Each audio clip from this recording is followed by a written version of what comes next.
പ്രീതികൾ സുഹൃത്തുക്കളെ എല്ലാവർക്കും എൻട്രിയിലേക്ക് സ്വാഗതം. ഞാൻ രാജേഷ് സാർ. ഇന്ത്യ ചരിത്രത്തില് നമ്മൾ വൈസ്രോയിമാരൊക്കെ പഠിച്ചു കഴിഞ്ഞു. നമ്മൾ പഠിച്ച കാര്യങ്ങള് നിങ്ങളുടെ മനസ്സിൽ ഉണ്ടെന്ന് ഉറപ്പുവരുത്തുവാനും ഈ ബ്രിട്ടീഷ് ഇന്ത്യയിലെ സ്വാതന്ത്ര്യ സമര കാലഘട്ടത്തെ ഭരണ സംവിധാനങ്ങൾ അഥവാ ബ്രിട്ടീഷ് വൈസ്രോയിമാരെ കുറിച്ച് PSC ചോദിച്ച ചോദ്യങ്ങളെവയെന്ന് പരിചയപ്പെടുവാനുമാണ് ഈ ഒരു ക്ലാസ് കൊണ്ട് ഉദ്ദേശിക്കുന്നത്. അപ്പൊ 2023 മുതൽ 25 വരെ കേരള PSCയുടെ വിവിധ പരീക്ഷകളിൽ ആവർത്തിച്ച ബ്രിട്ടീഷ് വൈസ്രോയിമാരി ബന്ധപ്പെട്ട ചോദ്യങ്ങൾ. ഈ വൈസ്രോയിമാര് എന്ന് പറയുമ്പോൾ വൈസ്രോയിമാരുടെ പേരായിരിക്കും ചിലപ്പോൾ ഓപ്ഷനിൽ വരിക. അല്ലെങ്കിൽ ആ വൈസ്രോയിമാര് ഭരണം നടത്തിയ കാലഘട്ടത്ത് നടന്ന സംഭവങ്ങളുമായിരിക്കും വരിക. ഓക്കെ, അപ്പോൾ അതുമായി ബന്ധിപ്പിച്ചുകൊണ്ട് നമ്മൾ പഠിക്കുന്നു. ആദ്യ ചോദ്യത്തിലേക്ക് പോവാം. ഓക്കെ അല്ലേ? സെറ്റ് ആണെന്ന് കരുതിക്കോട്ടെ. നമ്മൾ ആദ്യ ചോദ്യത്തിലേക്ക് പോവാണ്. ബ്രിട്ടീഷ് ഇന്ത്യയിലെ വനിതകൾക്ക് വോട്ടവകാശം നിർദ്ദേശിക്കപ്പെട്ട നിയമം ഏതാണ്? 1892 ഇന്ത്യൻ കൗൺസിൽ നിയമം, 1909 ഇന്ത്യൻ കൗൺസിൽ നിയമം, 1919 government of India act, 1935 government of India act. ഏതാണ് ഉത്തരമായി വരുന്നത്? 1919 ഗവൺമെന്റ് ഓഫ് ഇന്ത്യ ആക്ട് ആണ്. അത് പ്രകാരം അതായത് നമുക്ക് 2-3 കാര്യങ്ങൾ അവിടെ ചേർത്ത് പറയാം.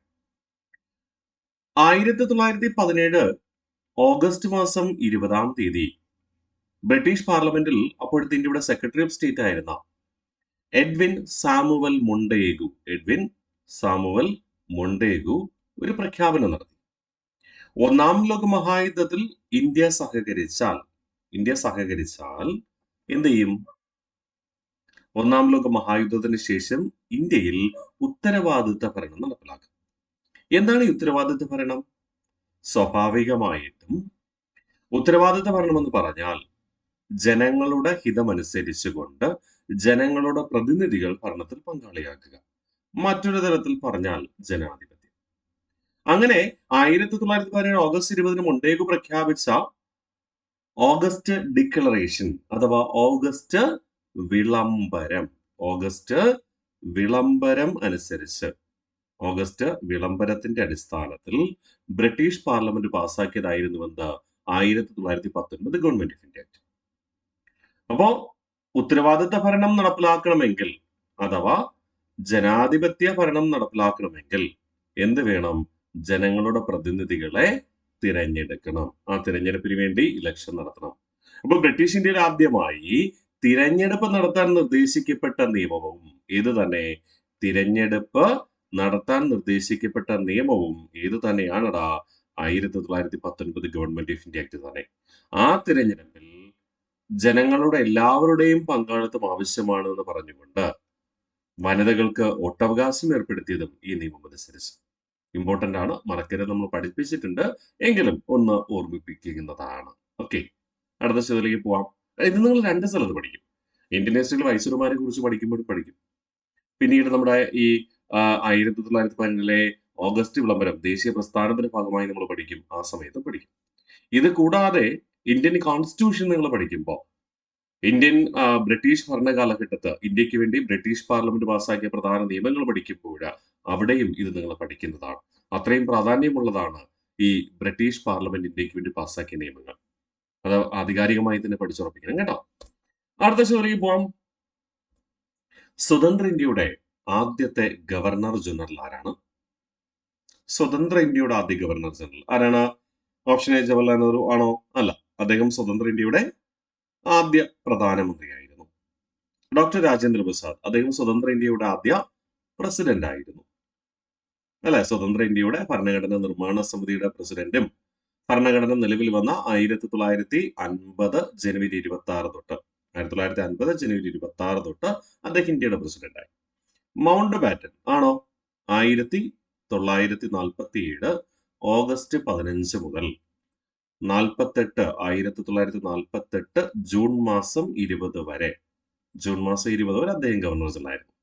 സി രാജഗോപാലാചാര്യോ 1948 ജൂൺ മാസം 20 മുതൽ 1950 ജനുവരി മാസം 25 വരെ ഇദ്ദേഹം എന്തായിരുന്നു? ഗവർണർ ജനറൽ ആയിരുന്നു. അപ്പോ സ്വതന്ത്ര ഇന്ത്യയുടെ ആദ്യത്തെ എന്നല്ലേ? അപ്പൊ സ്വാഭാവികമായിട്ട് ആൻസർ എന്തായിട്ട് വരും? Mount batten. ഇനി സ്വതന്ത്ര ഇന്ത്യയുടെ ഇന്ത്യക്കാരനായ ആദ്യ ഗവർണർ ജനറൽ എന്നായിരുന്നുവെങ്കിൽ, സ്വതന്ത്ര ഇന്ത്യയുടെ ഇന്ത്യക്കാരനായ ആദ്യ ഗവർണർ ജനറൽ ആര് എന്നായിരുന്നുവെങ്കിൽ ആൻസർ എന്തായി മാറിയനെ? സി രാജഗോപാലാചാരിയായിട്ട് മാറിയനെ. അത് പീസ് ചോദിച്ചിട്ടുണ്ട്, മറക്കരുത് കേട്ടോ. അടുത്ത ചോദ്യത്തിലേക്ക് പോവാം. ബ്രിട്ടീഷ് ഇന്ത്യയിലെ സെൻട്രൽ ലെജിസ്ലേറ്റീവ് കൗൺസിലും പ്രൊവിൻഷ്യൽ ലെജിസ്ലേറ്റീവ് കൗൺസിലും ബജറ്റ് ചർച്ച ചെയ്യാനും പ്രധാനപ്പെട്ട കാര്യങ്ങളിൽ ചോദ്യങ്ങൾ ഉന്നയിക്കാനും താഴെ പറയുന്ന ഏത് നിയമനിർമ്മാണ പരിഷ്കാരത്തിലൂടെയാണ് നിയമപരമായ അധികാരം നേടിയത്? 1935 ഗവൺമെന്റ് ഓഫ് ഇന്ത്യ നിയമം, 1919 മിന്റോ മോർലി പരിഷ്കാരങ്ങൾ, ഇന്ത്യൻ കൗൺസിൽ നിയമം 1861, ഇന്ത്യൻ കൗൺസിലുകളുടെ നിയമം 1892.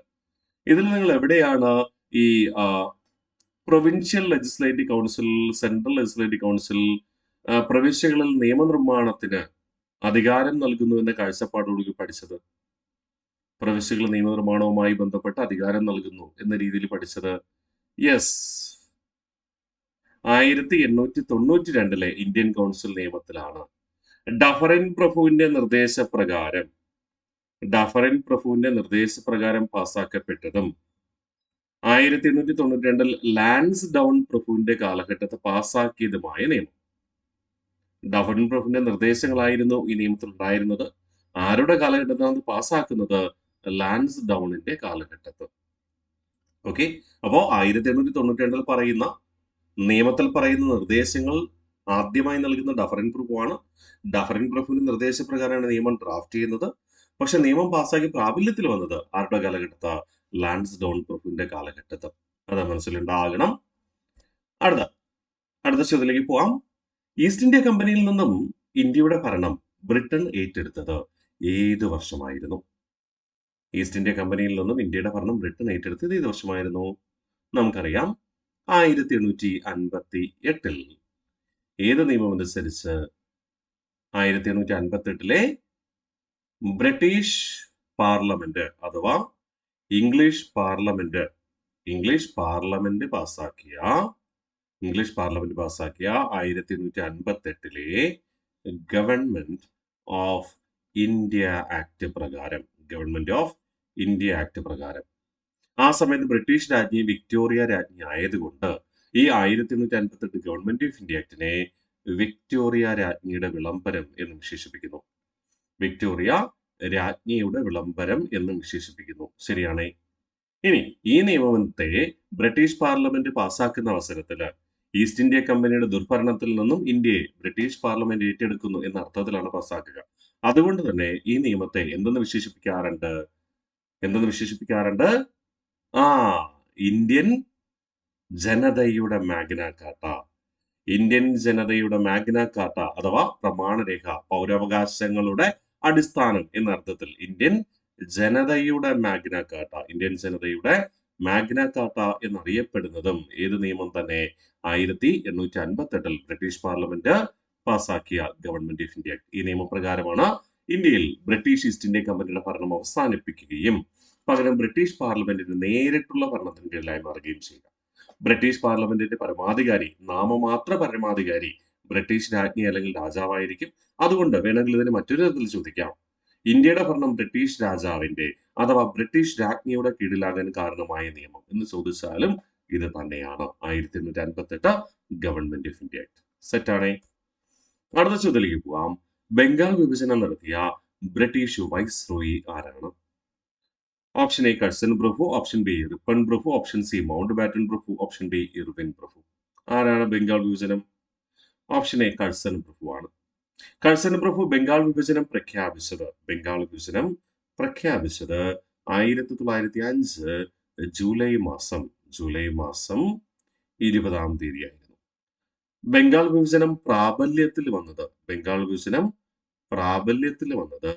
1905 ഒക്ടോബർ 16. ആ സമയത്ത് ഇന്ത്യയില് കഴ്സൺ പ്രഭു ഭരണത്തിലുണ്ടായിരുന്നു? ഇല്ല.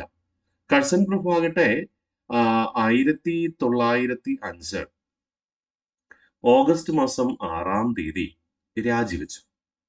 പക്ഷെ അദ്ദേഹത്തിന്റെ രാജി അംഗീകരിക്കുന്നത് നവംബർ മാസം 20. ഓഗസ്റ്റ് 6-ാം തീയതി രാജിവെച്ചു. പക്ഷേ രാജി അംഗീകരിക്കുന്ന എപ്പോഴാ? 1905 നവംബർ 20-ാം തീയതിയാണ്. അതുകൊണ്ട് തന്നെ 1905 ഓഗസ്റ്റ് 6-ന് കഴ്സൺ രാജിവെച്ചല്ലോ. പിറ്റേ ദിവസം തൊട്ട് 1905 ഓഗസ്റ്റ് 7 തൊട്ട് ഇദ്ദേഹത്തിന്റെ രാജി അന്തിമമായി അംഗീകരിക്കുന്ന 1905 നവംബർ മാസം 20 വരെ താൽക്കാലികമായി ഇന്ത്യയുടെ വൈസ്രോയി സ്ഥാനം കൈയാളിയിരുന്നത് ആരായിരുന്നു? അതിനുശേഷം 1905 നവംബർ 21 തൊട്ട് ഇന്ത്യയുടെ വൈസ്രോയിയായി തന്നെ മാറിയ മിന്റോ സെക്കൻഡ് ആയിരുന്നു. മിന്റോ സെക്കൻഡ് ആയിരുന്നു ഏതൊട്ട് ഇതുവരെ? 1905 ഓഗസ്റ്റ് 7 തൊട്ട് 1905 നവംബർ 20 വരെയും താൽക്കാലികമായി ഇന്ത്യയുടെ വൈസ്രോയി സ്ഥാനം കൈയാളി. അത് കഴിഞ്ഞ് നവംബർ 21-ന് ഔദ്യോഗികമായി ഇന്ത്യയുടെ വൈസ്രോയി ആയിട്ട് മാറുകയും ചെയ്തു. എങ്കിലും ബംഗാൾ വിഭജനം പ്രാബല്യത്തിൽ വന്ന എപ്പോഴാ? 1905 ഒക്ടോബർ 16 ആ സമയത്ത് ഇന്ത്യയിൽ കഴ്സൺ ഉണ്ടോ? ഇല്ല. ആ സമയത്ത് വൈസ്രോയുടെ സ്ഥാനം വഹിച്ചിരുന്ന ആരായിരുന്നു? മിന്റോ സെക്കൻഡ് ആയിരുന്നു. അതും നിങ്ങളുടെ മനസ്സിലുണ്ടാവും. ഓക്കെ, നമ്മൾ അങ്ങനെ തന്നെ പഠിച്ചിട്ടുണ്ട്.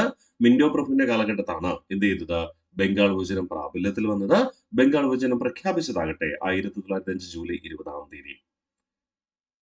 ഓക്കെ അല്ലേ? സെറ്റ് അല്ലേ? ഇനി അടുത്ത ചോദ്യം നമ്മൾ പോകുന്നു. പ്രാദേശിക ഭാഷാ പത്ര നിയമം നടപ്പിലാക്കിയത് ആരാണ്? പ്രാദേശിക ഭാഷാ പത്ര നിയമം. ഓപ്ഷൻ എ ലിട്ടൺ പ്രഭു, ഓപ്ഷൻ ബി റിപ്പൺ പ്രഭു, ഓപ്ഷൻ സി കഴ്സൺ പ്രഭു, ഓപ്ഷൻ ഡി മെക്കാളെ പ്രഭു. ഉത്തരം സിമ്പിൾ ആണ് അല്ലെ? നമുക്കറിയാം ലിട്ടൺ പ്രഭു ആണ്. ഏത് വർഷമാണ് പാസ്സാക്കുക? 1878. 1878 പ്രാദേശിക പത്രഭാഷാ നിയമം നടപ്പിലാക്കിയത് റിപ്പൺ പ്രഭു. ഈ പ്രാദേശിക പത്രഭാഷാ നിയമം റദ്ദ് ചെയ്തത് 1882 ആരാണ്? റിപ്പൺ പ്രഭുവാണ്. പ്രാദേശിക പത്രഭാഷാ നിയമം നടപ്പിലാക്കിയത് ലിട്ടൺ പ്രഭു 1878-ലും പ്രാദേശിക പത്രഭാഷാ നിയമം റദ്ദ് ചെയ്തത് 1882 ആരാണ്? റിപ്പൺ പ്രഭുവുമാണ്. ഓക്കെ അല്ലേ? മറക്കില്ലാന്ന് കരുതിക്കോട്ടെ. ഓർമ്മ വരുന്നുണ്ടോ പഠിച്ച കാര്യങ്ങളൊക്കെ? ആൻസർ ചെയ്യാൻ പറ്റുന്നുണ്ടോ? യെസ്. ഇനി അടുത്ത ചോദ്യത്തിലേക്ക് നമ്മൾ പോകുന്നു. മുസ്ലിങ്ങൾക്ക് പ്രത്യേക നിയോജക മണ്ഡലങ്ങൾ അനുവദിച്ച നിയമം ഏത്? ഓപ്ഷൻ എ മിന്റോ മോർലി പരിഷ്കാരങ്ങൾ, ഓപ്ഷൻ ബി മൊണ്ടേഗോ ചെംസ്ഫോർഡ് പരിഷ്കാരങ്ങൾ, ഓപ്ഷൻ സി റൗലത്ത് നിയമങ്ങൾ, option D 1935 government of India act. എന്താണ് ആൻസർ? നമുക്കറിയാം മിന്റോ മോർലി ഭരണപരിഷ്കാരം. മിന്റോ മോർലി ഭരണപരിഷ്കാരം ഏത് വർഷമായിരുന്നു? 1909-ലായിരുന്നു. യഥാർത്ഥത്തില് ആ സമയത്ത് ഇന്ത്യയുടെ വൈസ്രോയി മിന്റോ സെക്കൻഡും സെക്രട്ടറി ഓഫ് സ്റ്റേറ്റ് മോർലിയുമായിരുന്നു. അതുകൊണ്ടാണ് അതിനെ മിന്റോ മോർലി ഭരണപരിഷ്കാരം എന്ന് വിളിച്ചത്. യഥാർത്ഥത്തിൽ ആ നിയമത്തിന്റെ പേരെന്തായിരുന്നു? 1909-ലെ ഇന്ത്യൻ കൗൺസിൽ നിയമം എന്നായിരുന്നു. ഔദ്യോഗികമായ നിയമത്തിന്റെ പേര് 1909 ഇന്ത്യൻ കൗൺസിൽ നിയമം. 1909-ലെ ഇന്ത്യൻ കൗൺസിൽ നിയമത്തിലെ പ്രധാനപ്പെട്ട 2 കാര്യങ്ങളായിരുന്നു. ഒന്ന്, എന്ത് ചെയ്യും? മുസ്ലിങ്ങൾക്ക് പ്രത്യേക നിയോജക മണ്ഡലങ്ങൾ അനുവദിക്കും. 2, വൈസ്രോയിയുടെ എക്സിക്യൂട്ടീവ് കൗൺസിലിൽ ഒരു ഇന്ത്യക്കാരനെ നിയമിക്കും. അങ്ങനെ നിയമിക്കപ്പെട്ട ആദ്യ ഇന്ത്യക്കാരനാണ് ആര്? SP സിൻഹ. ശരിയാണ്. സചീന്ദ്ര പ്രസാദ് സിൻഹ, SP സിൻഹ. ഇനി ഇത് നടപ്പിലാക്കേണ്ടതാണ് ആര്? ഇന്ത്യയുടെ വൈസ്രോയി മിന്റോ പ്രഭു. അങ്ങനെ പ്രത്യേകിച്ച് മുസ്ലിങ്ങൾക്ക് വേണ്ടിയുള്ള നിയോജക മണ്ഡലങ്ങൾ നടപ്പിലാക്കേണ്ടത് മിന്റോ പ്രഭു ആയതുകൊണ്ട് മിന്റോ പ്രഭുവിനെ നമ്മൾ എന്തെന്ന് വിശേഷിപ്പിക്കും? സാമുദായിക സംവരണ മണ്ഡലങ്ങളുടെ പിതാവ് എന്ന് വിളിക്കും അല്ലെ? അപ്പൊ മിന്റോ പ്രഭുവാണ് എന്ത് പേരിൽ അറിയപ്പെടുക? സാമുദായിക സംവരണ മണ്ഡലങ്ങളുടെ പിതാവ്. എന്തുകൊണ്ട്? 1909-ലെ ഇന്ത്യൻ കൗൺസിൽ നിയമം പ്രാബല്യത്തിൽ കൊണ്ടുവരേണ്ട ഉത്തരവാദിത്വം വൈസ്രോയിയായ മിന്റോയ്ക്കാണ്. അതുകൊണ്ട് മിന്റോ പ്രഭുവിനെ നമ്മൾ എന്തെന്ന് വിളിച്ചു? സാമുദായിക സംവരണ മണ്ഡലങ്ങളുടെ പിതാവ് എന്ന് വിളിച്ചു. സെറ്റാണേ. ഓഗസ്റ്റ് ഓഫർ പ്രഖ്യാപിച്ച വൈസ്രോയി ആരാണ്? എന്താണ് ഓഗസ്റ്റ് ഓഫർ? 1940 ഓഗസ്റ്റ് മാസം 8-ാം തീയതി അപ്പോഴത്തെ വൈസ്രോയി ആയിരുന്ന വ്യക്തിയാണ് ഇത് പ്രഖ്യാപിക്കുക. രണ്ടാം ലോക മഹായുദ്ധത്തിൽ ഇന്ത്യ സഹകരിച്ചാൽ ഇന്ത്യക്ക് പുത്രികാ രാജ്യ പദവി വാഗ്ദാനം ചെയ്യുന്നതായിരുന്നു ഈ പ്രഖ്യാപനം. അപ്പോ 1940 ഓഗസ്റ്റ് 8-നാണ്. ആരാണ് ആ സമയത്ത് വൈസ്രോയി? മയോ പ്രഭു ആണോ? ഇല്ല. അദ്ദേഹം 1872 മരിച്ചുപോയി അല്ലെ? 1869 തൊട്ട് 72 വരെ. ലെങ്തോ നമുക്ക് കാലോട്ട് എഴുതി വെക്കാം. 1869 തൊട്ട് 72 വരെയാണ് മയോ പ്രഭു. ലെങ്തോ 1836 തൊട്ട് 43 വരെ. വെല്ലസ്ലി പ്രഭു അത് 1798 തൊട്ട് 1805 വരെ. വാറൻ ഹേസ്റ്റിങ്സ് ആണെങ്കിൽ 1773 തൊട്ട് 1785 വരെ. അപ്പൊ ഇവിടുത്തെ ആൻസർ എന്ത് വരും? 40 ഓഗസ്റ്റ് 8 എന്ന് പറയുമ്പോൾ ലിങ്തോ പ്രഭു. ഇന്ത്യയിൽ ലിങ്തോ പ്രഭു ഭരിച്ചിരുന്നത് 1936 തൊട്ട് 1943 വരെ. ഇന്ത്യയില് ഏറ്റവും കൂടുതൽ കാലം വൈസ്രോയായി സേവനം ചെയ്തത്, ഏറ്റവും കൂടുതൽ കാലം വൈസ്രോയായി സേവനം ചെയ്തത് ആരായിരുന്നു? ലിങ്തോ പ്രഭു ആയിരുന്നു. കൃത്യമായി പറഞ്ഞാൽ 1936 തൊട്ട് 43 വരെ ഏകദേശം 7 വർഷക്കാലം. ഓക്കെ, ആ കാലഘട്ടത്താണ് ലിങ്തോ പ്രഭു എന്ത് ചെയ്യുന്നത്? ഓഗസ്റ്റ് ഓഫർ നൽകുക. August offer date 1940 August 8.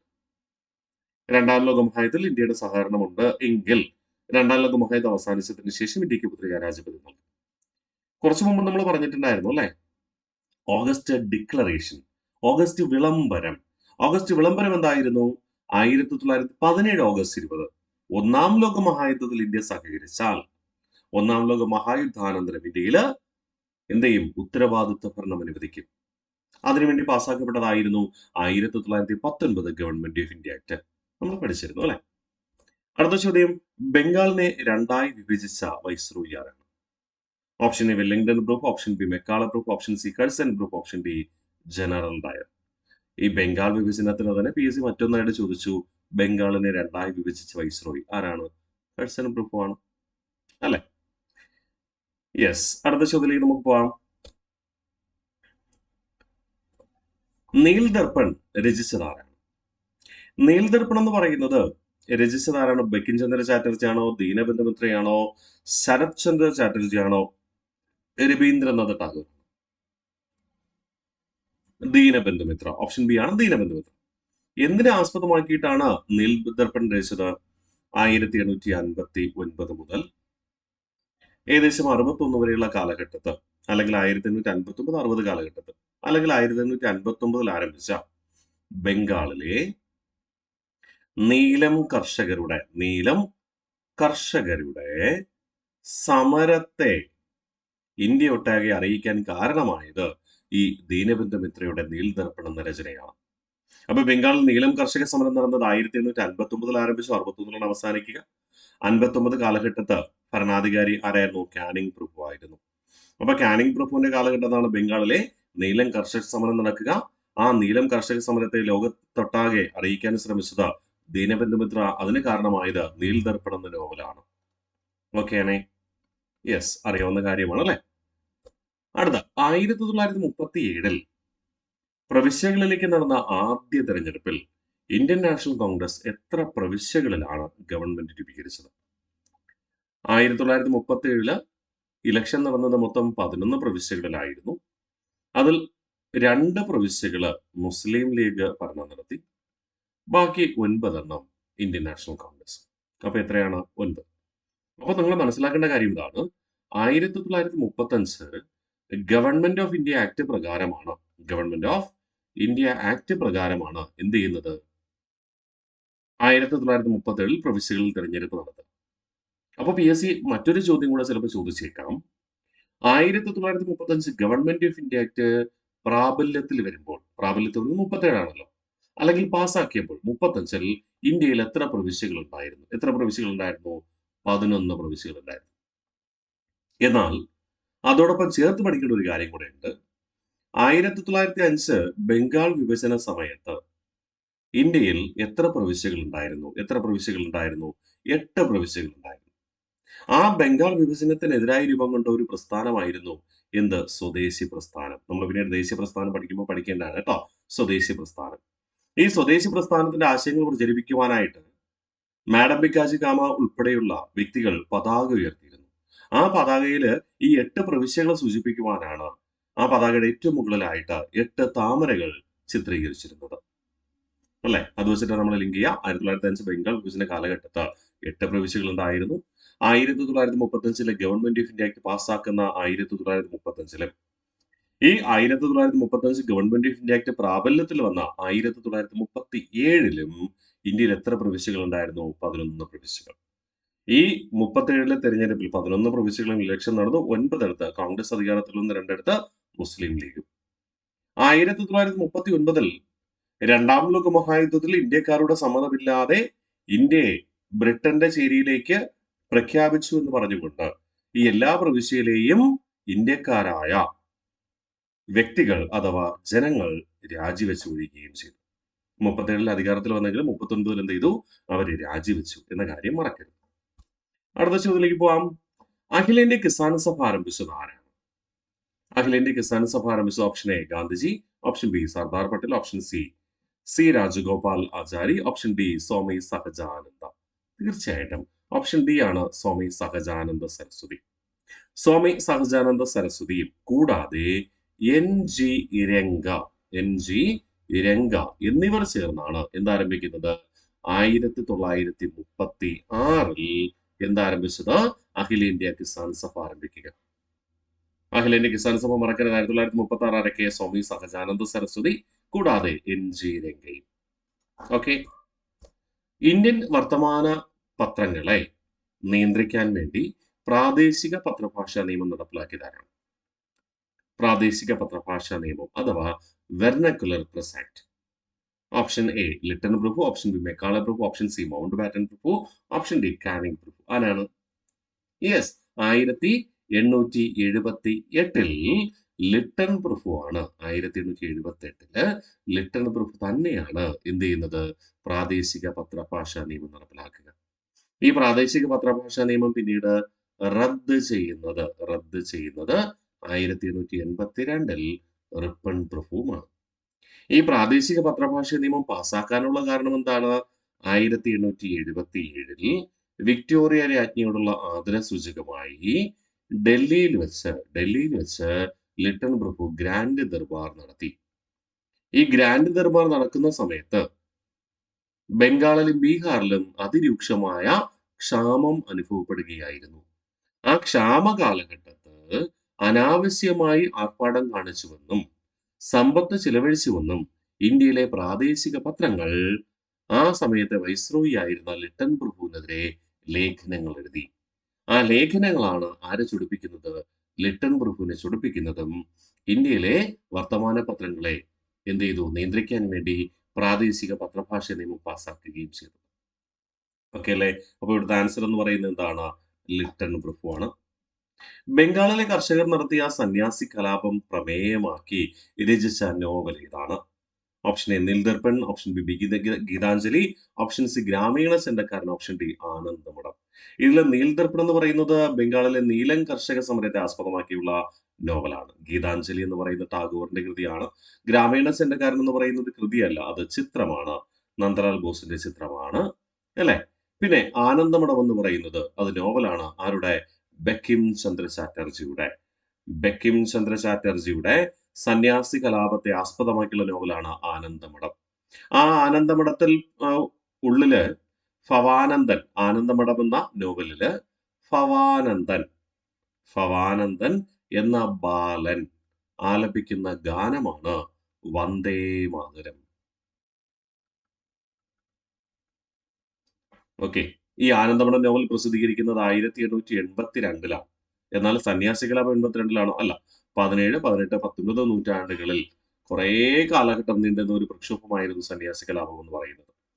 ആധ്യാത്മിക ജീവിതത്തിൽ ബ്രിട്ടീഷുകാർ ഇടപെടുന്നു എന്ന് ആരോപിച്ചുകൊണ്ട്, ബ്രിട്ടീഷുകാർ മതപരിവർത്തനം നടത്തുന്നു എന്ന് ആരോപിച്ചുകൊണ്ട് ഹിന്ദുമതത്തിലെ പണ്ഡിതന്മാരാണ് ഈ സന്യാസി കലാപത്തിന് നേതൃത്വം നൽകുക. ഓക്കെ അല്ലേ? അപ്പോൾ സന്യാസി കലാപം നടന്നത് 17, 18, 19 നൂറ്റാണ്ടുകളിലാണ്. ഇതിനെ ആസ്പദമാക്കി ആനന്ദമഠം എന്ന നോവൽ രചിക്കുന്നത് 1882 ബങ്കിം ചന്ദ്ര ചാറ്റർജി. അതിലെ ഭവാനന്ദൻ എന്ന ബാലൻ ആലപിക്കുന്ന ഗാനമായിട്ടാണ് വന്ദേ മാതരം ഉൾക്കൊള്ളിച്ചിരിക്കുന്നത്. വന്ദേ മാതരം എന്ന് പറയുന്നത് നമ്മുടെ ദേശീയ ഗീതമാണ് അല്ലെ. വന്ദേ മാതരം എന്താണ്? ദേശീയ ഗീതമാണ്. ദേശീയ ഗീതം. ദേശീയ ഗാനം എന്ന് പറയുന്നത് എന്താണടാ? ജനഗണമനയും. നമ്മുടെ ഇന്ത്യയുടെ നിലവിലെ ദേശീയ ഗീതമായ വന്ദേ മാതരം ആദ്യമായി ആലപിച്ച ഇന്ത്യൻ നാഷണൽ കോൺഗ്രസ് സമ്മേളനം 1896 കൽക്കട്ട സമ്മേളനമായിരുന്നു. ആ 1896 കൽക്കട്ട സമ്മേളനത്തിന്റെ അധ്യക്ഷൻ എന്ന് പറയുന്നത് റഹ്മത്തുള്ള എം സയാനി ആയിരുന്നു. റഹ്മത്തുള്ള എം സയാനി. നമ്മൾ INC പഠിച്ചിട്ടില്ല, അങ്ങോട്ട് പോകുമ്പോൾ നമ്മൾ INC പഠിക്കുമ്പോൾ നിങ്ങൾക്ക് മനസ്സിലാവും. അവിടെയാണ് നമ്മൾ ആധികാരികമായിട്ട് പഠിക്കുക കേട്ടോ. ഗുഡ്. തിരിച്ചു വരാം, അടുത്ത ചോദ്യത്തിലേക്ക് പോവാം. നമ്മൾ കണക്ട് പോയിന്റ് അവിടെ പറഞ്ഞു കേട്ടോ. യെസ്. താഴെ പറയുന്നതിൽ ശരിയായ ജോഡി ഏതാണ്? റൗലത്ത് ആക്ട് 1915 ആണോടാ? അല്ല. റൗലത്ത് നിയമം എന്നാണ് വരിക? 1919 വരിക.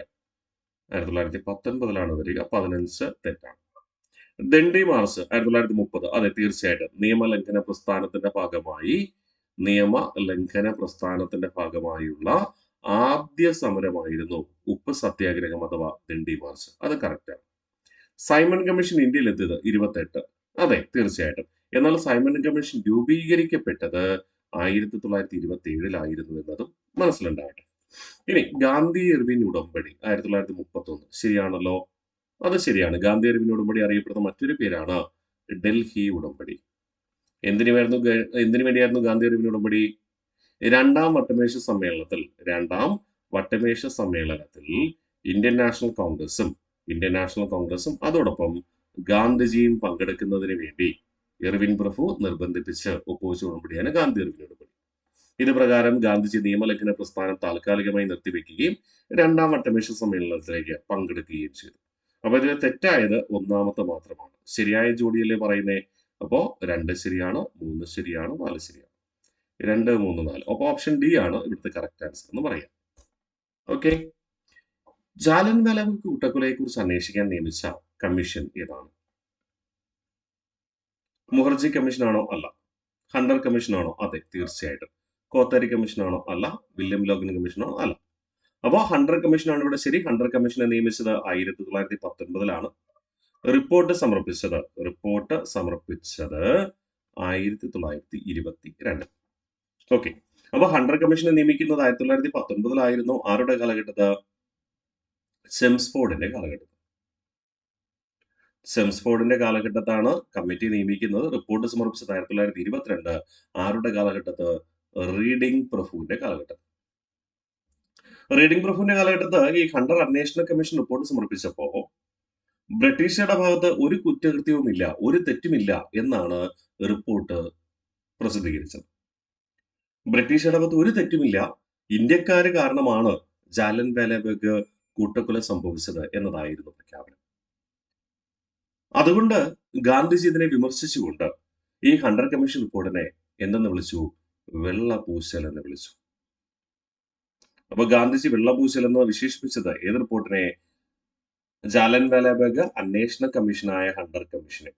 ജാലിയൻവാല ബാഗ് അന്വേഷിക്കുന്നതിന് ഹണ്ടർ കമ്മീഷൻ നിയമിക്കപ്പെട്ടത് 1919, റിപ്പോർട്ട് സമർപ്പിച്ചത് 1922. നിയമിച്ചത് ചെംസ്ഫോർഡ് പ്രഭു, റിപ്പോർട്ട് സമർപ്പിച്ചപ്പോൾ ആരായിരുന്നു വൈസ്രോയി? റീഡിംഗ് പ്രഭുവാണ്.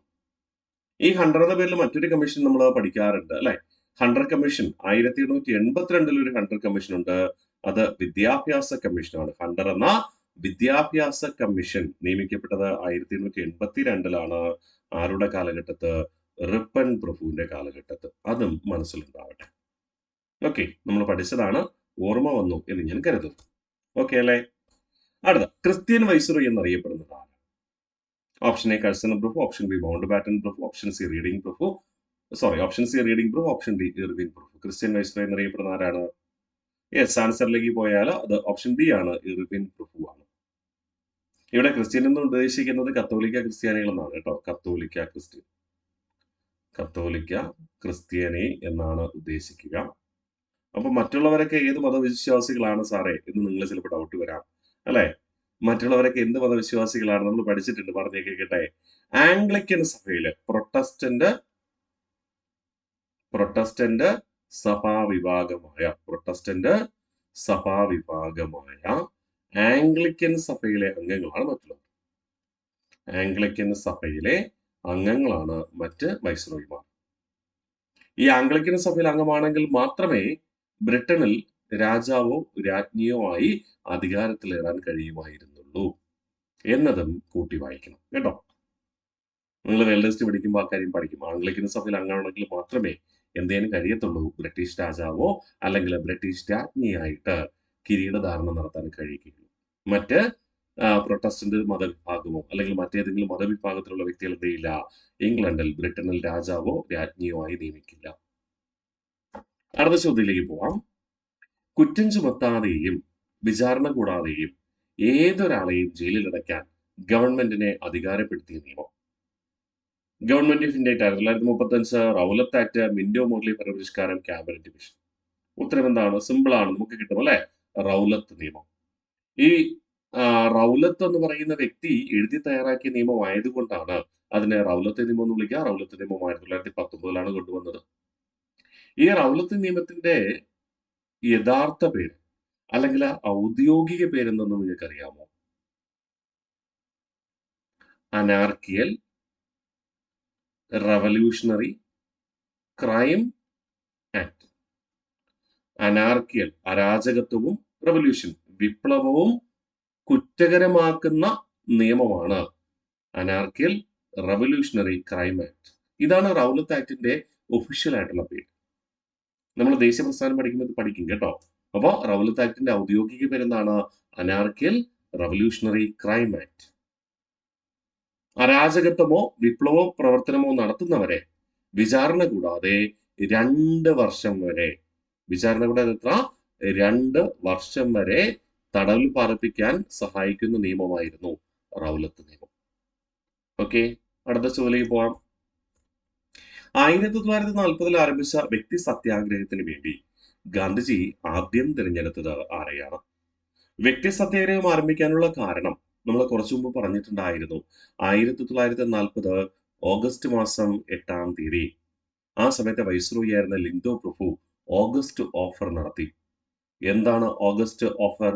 2-ാം ലോക മഹായുദ്ധത്തിൽ ഇന്ത്യ ബ്രിട്ടനെ സഹായിച്ചാൽ 2-ാം ലോക മഹായുദ്ധാനന്തരം ഇന്ത്യക്ക് പുത്രികാ രാജ്യ പദവി നൽകും. അപ്പൊ ബ്രിട്ടീഷുകാർ ഇത് സ്വീകരിക്കാൻ തയ്യാറായോ? ഇല്ല. ഇതിനെ എതിർത്തുകൊണ്ട്, ഓഗസ്റ്റ് ഓഫറിനെ എതിർത്തുകൊണ്ട് ഗാന്ധിജിയുടെ നേതൃത്വത്തിൽ ആരംഭിച്ച സമരമുറയായിരുന്നു വ്യക്തി സത്യാഗ്രഹം. ആ വ്യക്തി സത്യാഗ്രഹത്തിനായി തിരഞ്ഞെടുക്കപ്പെട്ട ആദ്യ വ്യക്തി എന്ന് പറയുന്നത് ഓപ്ഷൻ സി വിനോബ ഭാവെ. രണ്ടാമത്തെ വ്യക്തിയാണ് ആര്? ജവഹർലാൽ നെഹ്റു.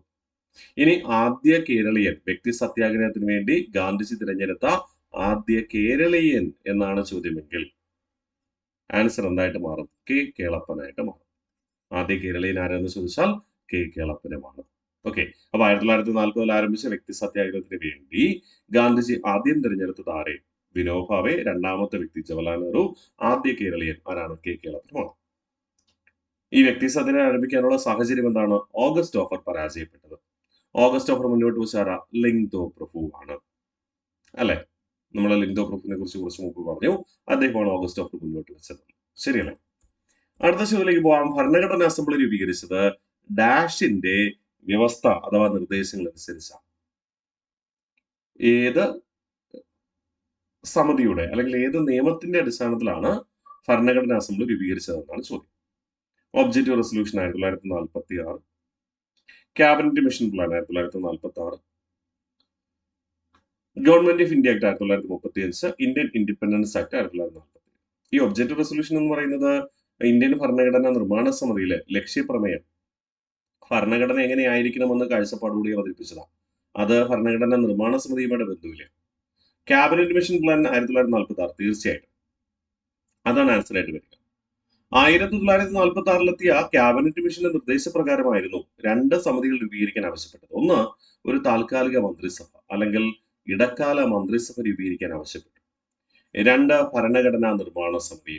ഭരണഘടനാ നിർമ്മാണ സമിതി. ഇത് രണ്ടും ഇന്ത്യക്കാർ രൂപീകരിച്ചാൽ ഇന്ത്യക്ക് സ്വാതന്ത്ര്യം കൊടുക്കുന്നത് വേഗത്തിലാക്കാം എന്നതായിരുന്നു ക്യാബിനറ്റ് മിഷൻ പറഞ്ഞത്.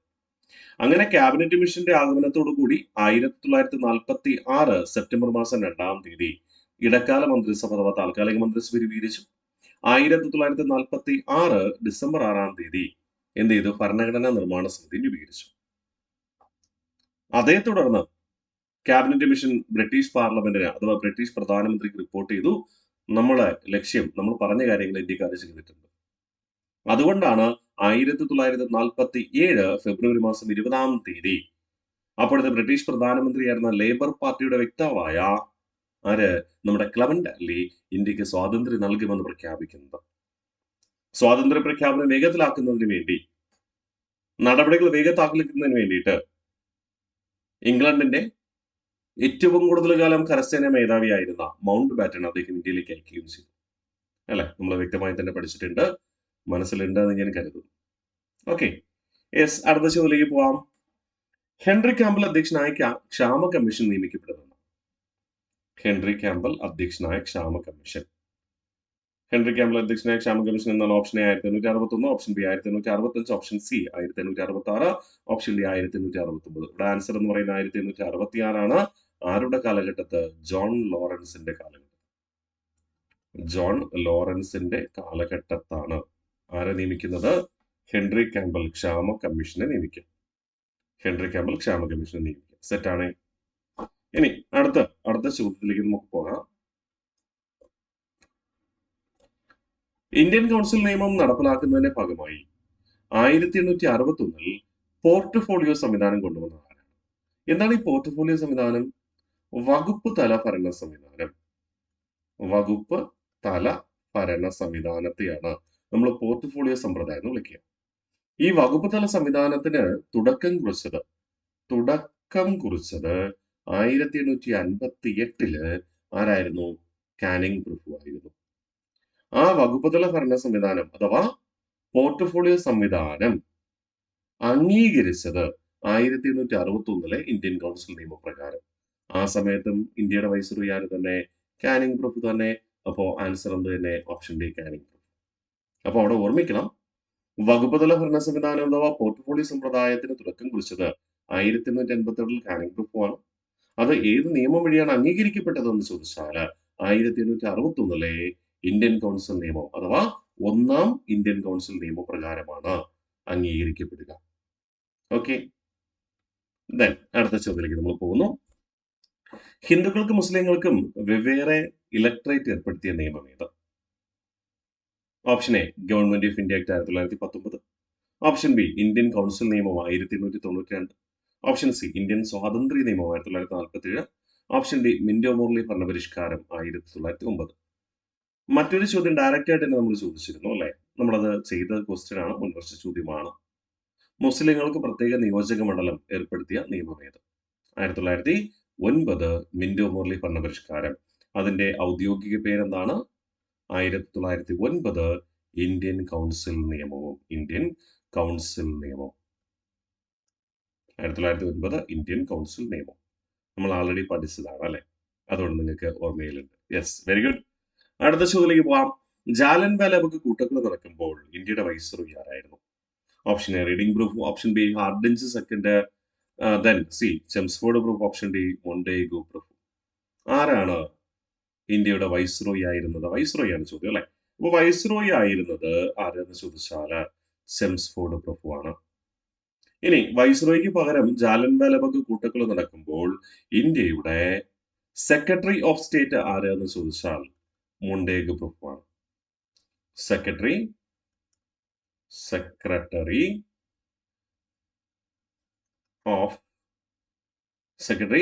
ഓഫ് സ്റ്റേറ്റ് ഓഫ് ഇന്ത്യ അല്ലെങ്കിൽ സെക്രട്ടറി ഓഫ് ഇന്ത്യ.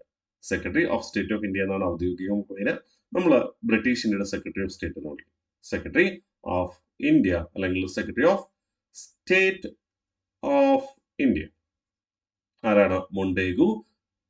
അപ്പോഴത്തെ വൈസ്രോയി ചെംസ്ഫോർഡ്. ജാലിയൻ വാലാബാഗ് കൂട്ടക്കൊലയ്ക്ക് കാരണമായ നിയമം എന്നാണ് ചോദ്യമെങ്കിൽ നമ്മൾ എന്ത് പറയും? 1919 റൗലത്ത് നിയമം. അത്രയേ ഉള്ളൂ. അടുത്ത ചോദ്യത്തിലേക്ക് നമ്മൾ പോകുന്നു. ബ്രിട്ടീഷ് ഇന്ത്യയിൽ ആദ്യമായി ബജറ്റ് അവതരിപ്പിച്ചത് എന്നാണ്? ബ്രിട്ടീഷ് ഇന്ത്യയിൽ ആദ്യമായി ബജറ്റ് അവതരിപ്പിച്ചത് option A 1858, option B 1859, option C 1860, option D 1861. Answer option C ആണ്, 1860. ഈ ബജറ്റ് പാസ്സാക്കിയത്, ബജറ്റ് ബ്രിട്ടീഷ് പാർലമെന്റ് അംഗീകരിക്കുന്നത്, അവതരിപ്പിക്കുന്ന 1860 ബ്രിട്ടീഷ് പാർലമെന്റ് അംഗീകരിച്ചത്, ഈ ബജറ്റ് അംഗീകരിച്ചത് എന്നായിരുന്നു? 1869 ഈ ബജറ്റിന്റെ അടിസ്ഥാനത്തിൽ 1860 തന്നെ ഇന്ത്യയില് ആദായ നികുതി വകുപ്പിന് തുടക്കം കുറിച്ചു. അപ്പൊ ബ്രിട്ടീഷ് ഇന്ത്യയിൽ ആദ്യമായി ആദായ നികുതി വകുപ്പ് ആരംഭിച്ചത് ഏത് വർഷമെന്ന് ചോദിച്ചാൽ 1860 തന്നെയാണ്. ആ വർഷം തന്നെയാണ് ഇന്ത്യക്ക് വേണ്ടി ആദ്യമായി ബജറ്റ് അവതരിപ്പിക്കുന്നത്. ആ ബജറ്റ് ബ്രിട്ടീഷ് പാർലമെന്റ് അംഗീകരിക്കുന്നത് പിന്നീട് 1869 ഓക്കെ. ഇനി അടുത്ത പറയുന്നു, ബ്രിട്ടീഷ് ഇന്ത്യയിൽ യൂണിയൻ പബ്ലിക് സർവീസ് കമ്മീഷൻ നിയമിക്കാൻ കാരണമായ കമ്മീഷൻ ഏത്? ബ്രിട്ടീഷ് ഇന്ത്യയിൽ യൂണിയൻ പബ്ലിക് സർവീസ് കമ്മീഷൻ നിയമിക്കാൻ കാരണമായ കമ്മീഷൻ ഏതാണ്? Option A Hunter commission. Hunter commission രണ്ട് കമ്മീഷൻ നമുക്കറിയാം. ഒന്ന് വിദ്യാഭ്യാസ കമ്മീഷൻ, അത് 1882 രണ്ടെന്തായിരുന്നു? ജാലിയൻ വാലാബാഗ് അന്വേഷണ കമ്മീഷൻ, അത് 1919 ഇനി ലീ കമ്മീഷൻ. Lee commission 1924. ശരിയല്ലേ? ആ ലീ കമ്മീഷന്റെ റിപ്പോർട്ട് പ്രകാരമാണ് എന്താരംഭിക്കുക? ഇന്ത്യയിലെ യൂണിയൻ പബ്ലിക് സർവീസ് കമ്മീഷൻ. യഥാർത്ഥത്തില് 1924 ലീ കമ്മീഷൻ റിപ്പോർട്ട് പ്രകാരം 1926 ഇന്ത്യയിൽ ഒരു ഫെഡറൽ പബ്ലിക് സർവീസ് കമ്മീഷൻ ആരംഭിച്ചു. ഈ ഫെഡറൽ പബ്ലിക് സർവീസ് കമ്മീഷൻ പിന്നീട് 1935 ഗവൺമെന്റ് ഓഫ് ഇന്ത്യ ആക്ട് പ്രകാരം യൂണിയൻ പബ്ലിക് സർവീസ് കമ്മീഷൻ എന്നും സ്റ്റേറ്റ് പബ്ലിക് സർവീസ് കമ്മീഷൻ എന്നും വേർതിരിച്ചു. യൂണിയൻ പബ്ലിക് സർവീസ് കമ്മീഷൻ കേന്ദ്ര തെരഞ്ഞെടുപ്പ്, ഇവിടെ സ്റ്റേറ്റ് പബ്ലിക് സർവീസ് കമ്മീഷൻ എന്ന് പറയുന്നത് നാട്ടുരാജ്യങ്ങളിലും പ്രവിശ്യകളിലും. ഓക്കെ. അപ്പോൾ 1926 ഒരു ഫെഡറൽ പബ്ലിക് സർവീസ് കമ്മീഷനാണ് രൂപീകരിച്ചത് ലീ കമ്മീഷൻ റിപ്പോർട്ട് പ്രകാരം. ആ ഫെഡറൽ പബ്ലിക് സർവീസ് കമ്മീഷനെ 1935 ഗവൺമെന്റ് ഓഫ് ഇന്ത്യ ആക്ട് പ്രകാരം എന്താക്കി മാറ്റി? യൂണിയൻ പബ്ലിക് സർവീസ് കമ്മീഷൻ എന്നും സ്റ്റേറ്റ് പബ്ലിക് സർവീസ് കമ്മീഷൻ എന്നും മാറ്റി. അപ്പൊ ആത്യന്തികമായി യൂണിയൻ പബ്ലിക് സർവീസ് കമ്മീഷൻ രൂപീകരിക്കാൻ കാരണം എന്താ? ലീ കമ്മീഷൻ ആണ്. ഓക്കെ അല്ലേ? അപ്പൊ ഇവിടുത്തെ ആൻസർ ഓപ്ഷൻ ബി ആണ്, ലീ കമ്മീഷൻ. അടുത്ത ചോദ്യം, ഡെക്കാൻ അഗ്രികൾച്ചറൽ റിലീഫ് ആക്ട് പാസ്സാക്കിയത് ഏത് ഭരണാധികാരി? ഓപ്ഷൻ എ കാനിംഗ് പ്രഭു, option B John Lawrence, option C Lytton പ്രഭു, ഓപ്ഷൻ ഡി റിപ്പൺ പ്രഭു. ഉത്തരം എന്താണ്? ലിട്ടൺ പ്രഭു ആണ്. ഏത് വർഷമാണ് ഈ നിയമം പാസ്സാക്കുക എന്ന് ചോദിച്ചാൽ 1879. നമ്മളതിനെ ചുരുക്കി മലയാളത്തിലാണെങ്കിൽ ഡാര എന്ന് വിളിക്കും, ഇംഗ്ലീഷിലാണെങ്കിൽ ഡാര എന്ന് വിളിക്കും. പൂർണ്ണമായ പേര് Deccan agricultural relief act. Okay. അപ്പോൾ ഡാര നിയമം അല്ലെങ്കിൽ ഡെക്കാൻ അഗ്രികൾച്ചറൽ റിലീഫ് ആക്ട് പാസ്സാക്കിയത് 1879 ആരാണ്? ലിട്ടൺ പ്രഭുവാണ്. മറക്കല്ലേ, ഇമ്പോർട്ടന്റ് ആണ്. നമുക്ക് ലളിതമാണ് എന്ന് തോന്നുമെങ്കിലും പരീക്ഷ ഹാളിലിരിക്കുമ്പോൾ ചിലപ്പോൾ ഇങ്ങനെ നമ്മുടെ മനസ്സിൽ പെട്ടെന്ന് ആൻസർ ഒന്നും വരില്ല. അപ്പൊ കൃത്യമായിട്ട് റിവിഷൻ ചെയ്ത് കഴിഞ്ഞാൽ മാത്രമേ ആൻസർ വരത്തുള്ളൂ. അതുകൊണ്ട് ഇടയ്ക്കിടയ്ക്ക് റിവിഷൻ ചെയ്യാനായിട്ട് ശ്രമിക്കണേ. ഞാൻ പറയാറുണ്ട് എപ്പോഴും 14 ദിവസത്തിലൊരിക്കലെങ്കിലും ഉറപ്പായും റിവിഷൻ ചെയ്തിരിക്കണം കേട്ടോ. ബ്രിട്ടീഷ് ഇന്ത്യയിൽ പ്രതിരോധ നിയമം പാസ്സാക്കിയത് എന്നായിരുന്നു? ബ്രിട്ടീഷ് ഇന്ത്യയിലെ പ്രതിരോധ നിയമം option A 1905, option B 1910, option C 1915, option D 1920. Answer option C ആണ്, 1915. ആരുടെ കാലഘട്ടത്ത്? ഹാർഡിഞ്ച് സെക്കൻഡിന്റെ കാലഘട്ടം. ഹാർഡിഞ്ച് രണ്ടാമന്റെ കാലഘട്ടത്താണ് എന്ത് ചെയ്യുന്നത്? ബ്രിട്ടീഷ് ഇന്ത്യയില് എന്ത് ചെയ്യുന്നത്? പ്രതിരോധ നിയമം പാസ്സാക്കി. എന്തായിരുന്നു പ്രതിരോധ നിയമം? ഒന്നാം ലോക മഹായുദ്ധ കാലഘട്ടത്ത് ഇന്ത്യ ഉൾപ്പെടെയുള്ള ഏത് ബ്രിട്ടീഷ് കോളനി ആക്രമിച്ചാലും അത് ബ്രിട്ടനെ ആക്രമിക്കുന്നതിന് തുല്യമാണ്. എന്ന നിയമമായിരുന്നു എന്ത് പേരിൽ അറിയപ്പെടുക? ഇന്ത്യയിലെ പ്രതിരോധ നിയമം എന്നറിയപ്പെടുന്നത്. ബ്രിട്ടീഷ് പാർലമെന്റ് പാസ്സാക്കിയതാണ്. ആരുടെ കാലഘട്ടത്ത്? ഹാർഡിഞ്ച് സെക്കൻഡിന്റെ കാലഘട്ടം. ഏത് വർഷം? 1915.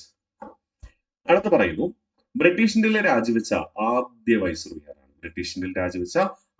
വൈസ്രോയി ആരാണ്? ഓപ്ഷൻ എ റിപ്പൺ പ്രഭു, ഓപ്ഷൻ ബി കഴ്സൺ പ്രഭു, option C Elgin second, option D north brook. ആരാണ് രാജിവെച്ച ആദ്യ വൈസ്രോയി? നോർത്ത് ബ്രൂക്ക് ആണ്. 1876 അപ്പോഴത്തെ ഇന്ത്യയുടെ സൈനിക മേധാവിയായ സാലിസ് ബെറിയുമായുള്ള അഭിപ്രായ വ്യത്യാസത്തെ തുടർന്നാണ് അദ്ദേഹം രാജിവെച്ചു. എന്നാൽ ഇന്ത്യയിൽ ഇംപീച്ച്മെന്റ് നടപടി നേരിട്ട ആദ്യ വൈസ്രോയി എന്നാണ് ചോദ്യമെങ്കിൽ, ഇന്ത്യയിൽ ഇംപീച്ച്മെന്റ് നടപടി നേരിട്ട ആദ്യ വൈസ്രോയി എന്നാണ് ചോദ്യമെങ്കിൽ നമ്മൾ ആരെ പേര് പറയും? റിപ്പൺ പ്രഭുവിന്റെ പേര് പറയും. ആദ്യ വൈസ്രോയി എന്നാണ് ചോദ്യം, റിപ്പൺ പ്രഭു.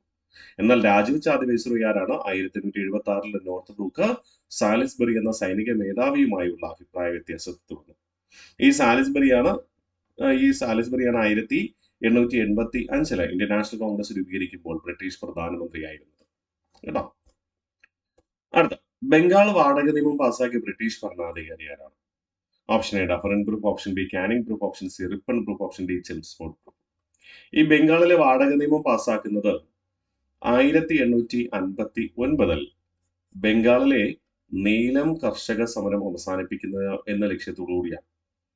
1859 നീലം കർഷക സമരം അവസാനിപ്പിക്കുക എന്ന ലക്ഷ്യത്തോടു കൂടിയാണ് 1859 ബംഗാൾ വാടക നിയമം പാസ്സാക്കുക. ആ സമയത്ത് ആരായിരുന്നു ഭരണാധികാരി? കാനിംഗ് ബ്രൂഫാണ്. സിമ്പിൾ അല്ലെ? ഈ നീലം കർഷക സമരത്തെ ആസ്പദമാക്കി ദീനബന്ധു മിത്ര എഴുതിയ കൃതിയാണെന്ത് നീൽ ദർപ്പണം എന്ന് പറയുന്നത്. ആ സമരം അവസാനിപ്പിക്കുന്നതിന് വേണ്ടി കാനിംഗ് ബ്രൂഫ് കൊണ്ടുവന്നതാണ് ബംഗാൾ വാടക നിയമം. ബംഗാളിലെ നീലം കർഷകരായ ജനങ്ങൾക്ക് അവരുടെ കൃഷിഭൂമിയുടെ പാട്ടം അമിതമായി സമീന്ദാർമാർ ഈടാക്കി. അത് നിയന്ത്രിക്കുന്നതിന് വേണ്ടിയിട്ടായിരുന്നു കാനിംഗ് ബ്രൂഫ് ബംഗാൾ വാടക നിയമം കൊണ്ടുവരിക. എന്നാൽ ബംഗാളിലെ കുടിയിരിപ്പ് നിയമം പാസാക്കിയത്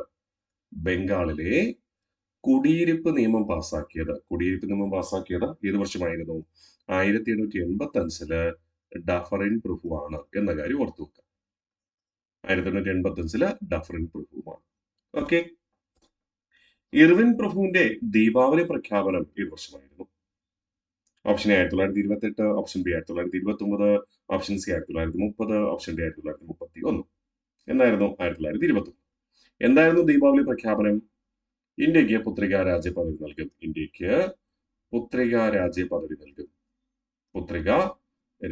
പദവി നൽകും. അപ്പോ ഇന്ത്യക്കാരെന്ത് പറഞ്ഞു? ആ വർഷം 1929 ഡിസംബർ മാസം നടന്ന ഇന്ത്യൻ നാഷണൽ കോൺഗ്രസിന്റെ വാർഷിക സമ്മേളനമായ ലാഹോർ സമ്മേളനത്തിൽ അധ്യക്ഷത വഹിച്ചത് ജവഹർലാൽ നെഹ്റു ആയിരുന്നു. നെഹ്റു അധ്യക്ഷനായ ഈ സമ്മേളനത്തിൽ വെച്ച് ഈ ഇർവിൻ പ്രഭുവിന്റെ ദീപാവലി പ്രഖ്യാപനത്തെ വേണ്ടെന്ന് പറയുകയും, ദീപാവലി പ്രഖ്യാപനത്തിൽ പറയുന്ന പുത്രിക രാജ്യ പദവി അല്ല ഞങ്ങൾക്ക് വേണ്ടത്, മറിച്ച് പൂർണ്ണ സ്വരാജ് ആണ് വേണ്ടത് എന്ന് പ്രഖ്യാപിക്കുകയും ചെയ്തു. അപ്പോൾ ദീപാവലി പ്രഖ്യാപനത്തെ എതിർത്തുകൊണ്ടാണ് ഇന്ത്യൻ നാഷണൽ കോൺഗ്രസ് 1929 ഡിസംബറിൽ നടന്ന ഇന്ത്യൻ നാഷണൽ കോൺഗ്രസിന്റെ ലാഹോർ വാർഷിക സമ്മേളനത്തിൽ പൂർണ്ണ സ്വരാജ് പ്രഖ്യാപിക്കുന്നത്, അഥവാ പൂർണ്ണ സ്വരാജ് ആവശ്യപ്പെടുന്നത്. സെറ്റാണ്. ഗഡ്. അടുത്ത, ഇർവിൻ പ്രഭുവിന്റെ ദീപാവലി പ്രഖ്യാപനം 1928. അടുത്ത, മാൻസ്ഫീൽഡ് അധ്യക്ഷനായ കറൻസി കമ്മീഷനെ നിയമിച്ച വൈസ്രോയി ആരാണ്? മാൻസ്ഫീൽഡ് കമ്മീഷൻ എന്ന് പറയുന്നത് ബ്രിട്ടീഷ് ഇന്ത്യയിലെ ആദ്യത്തെ കറൻസി കമ്മീഷനാണ്. ഈ കറൻസി കമ്മീഷനെ നിയമിക്കുന്നത് 1886 ഈ കറൻസി കമ്മീഷന്റെ റിപ്പോർട്ട് പ്രകാരമാണ് 1899 കഴ്സൺ പ്രഭു അന്തർദേശീയ സ്വർണ്ണ വിപണനത്തിൽ അന്തർദേശീയ സ്വർണ്ണ വിപണനത്തിൽ ഇന്ത്യയെ ഉൾപ്പെടുത്തുന്നത്. അന്തർദേശീയ സ്വർണ്ണ വിപണനത്തിൽ, സ്വർണ്ണ വ്യാപാരത്തിൽ ഇന്ത്യയെ ഉൾപ്പെടുത്തിയത്. അപ്പൊ അന്തർദേശീയ സ്വർണ്ണ വ്യാപാരത്തിൽ ഇന്ത്യ ഉൾപ്പെടുത്താൻ കാരണം എന്താണ്? 1899 കഴ്സൺ പ്രഭു നടപ്പിലാക്കുക. അതിന് നിർദ്ദേശം നൽകിയത് ആരായിരുന്നു? മാൻസ്ഫീൽഡ് അധ്യക്ഷനായ കറൻസി കമ്മീഷൻ ആയിരുന്നു.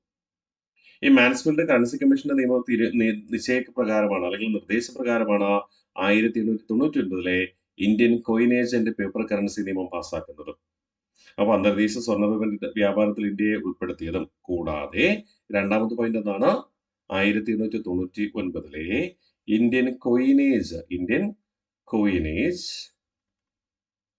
ആൻഡ് പേപ്പർ കറൻസി ആക്ട് പാസ്സാക്കുക. Indian coinage and paper currency act പാസ്സാക്കുന്നതും ഏത് നിർദ്ദേശപ്രകാരമാണ്?